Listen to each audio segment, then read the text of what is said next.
Today, we're talking about President Biden announcing Israel's new Gaza ceasefire proposal, reactions to former President Trump's unprecedented conviction, election results from around the world, and other top news for Monday, June 3rd. Stay informed while remaining focused on Christ with the pour over today. Here's the verse of the day.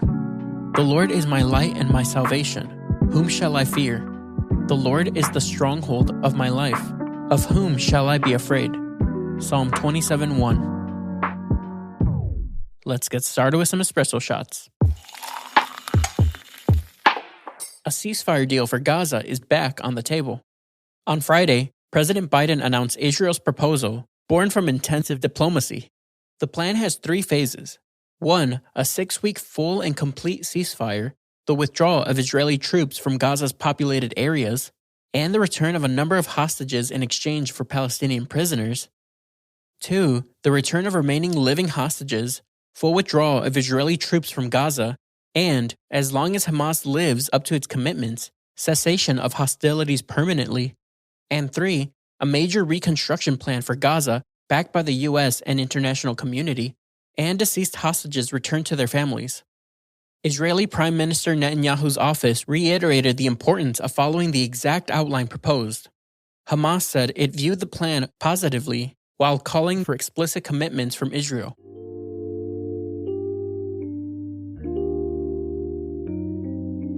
Here's a verse to consider when hearing of negotiations between world leaders. First of all, then I urge you that petitions, prayers, intercessions, and thanksgivings be made for everyone, for kings and all those who are in authority, so that we may lead a tranquil and quiet life in all godliness and dignity. 1 Timothy 2:1 and 2.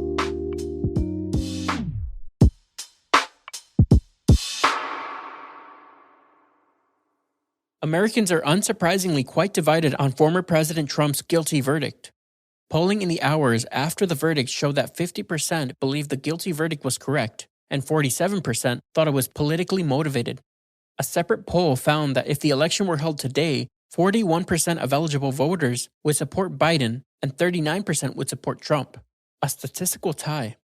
President Biden's first statement was to defend the justicial system, calling it reckless, dangerous, and irresponsible for anyone to say that this was rigged just because they don't like the verdict. Meanwhile, Republicans have been backing Trump. 8 GOP senators promised to vote against all spending bills, judicial nominations, and other Democratic legislation in protest. And the Trump campaign announced it raised a record $34.8 million from small dollar donors within hours of the verdict.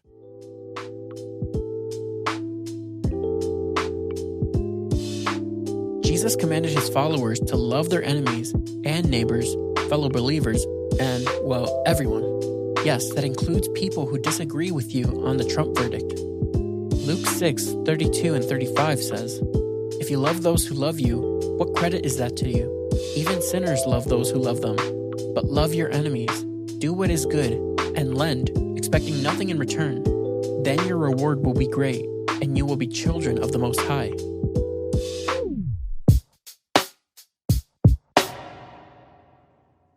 "2024 isn't just election year in the US of A, and a lot happened internationally this weekend. Mexicans elected their first woman president, Claudia Sheinbaum.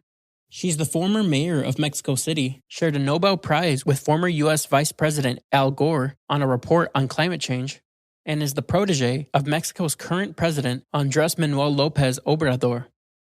South Africa's ANC, the political party of Nelson Mandela, lost its majority in parliament for the first time in 30 years. Voters are upset by high unemployment, power cuts, and a rise in violent crime. In India, the 6-week general election process came to a close, and exit polls suggest that the BJP, the political party of current Prime Minister Narendra Modi, will hold on to power and elect him in a 3rd consecutive term.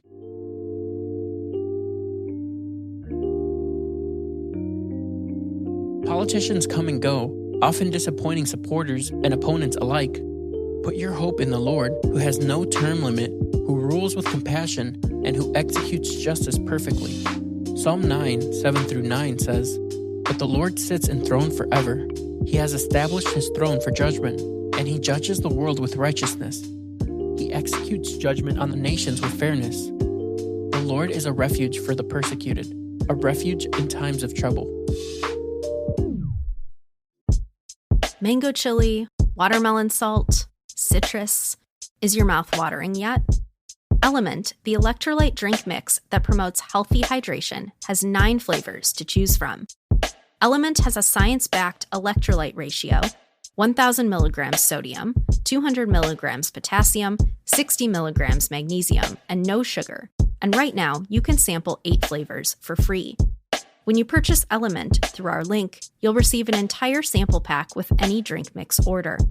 That means you'll get 1 packet of 8 flavors. Also try the new Element Sparkling, a bold 16-ounce can of sparkling electrolyte water. Check out the Element link in the show notes.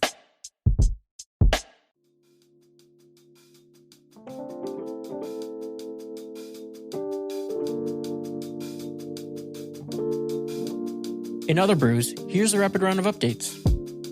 President Biden has reportedly authorized Ukraine to use American weapons to strike inside Russian territory, but only for the purpose of defending Kharkiv, Ukraine's second largest city, which sits near the Russian border.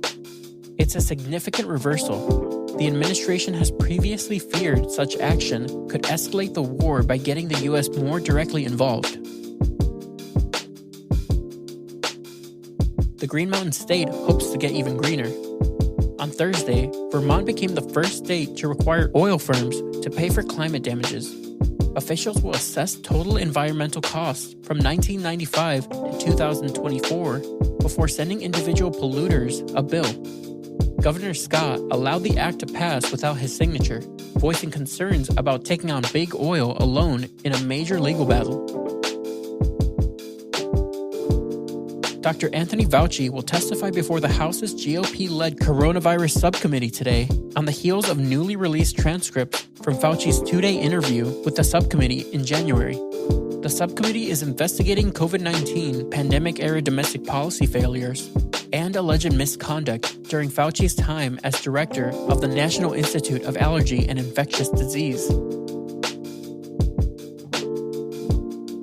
Stop us if you've heard this one. Boeing had a setback. On Saturday, with around 4 minutes until liftoff, a computer issue nixed the company's first crew launch of its Starliner spacecraft. It's just the latest in years of delays for the Starliner program. Boeing will try again as soon as Wednesday to deliver 2 astronauts to the International Space Station. The NBA Finals are set. Beginning Thursday in Boston, the 17-time champion Celtics will take on the Dallas Mavericks, who are looking to add to their 1-trophy collection. The Celtics swept the Indiana Pacers in the Eastern Conference Finals, while the Mavericks needed 5 games to dispatch the Minnesota Timberwolves. The Celtics won both head-to-head matchups with the Mavericks this season. And that's all we have for today. Thanks so much for listening. If you're listening on the Apple Podcasts app, give us a 5-star rating and drop a review. If you're listening on Spotify, give us a follow and hit the notification bell to never miss a new episode. We appreciate your support and hope you have a great day. We'll see you on Wednesday.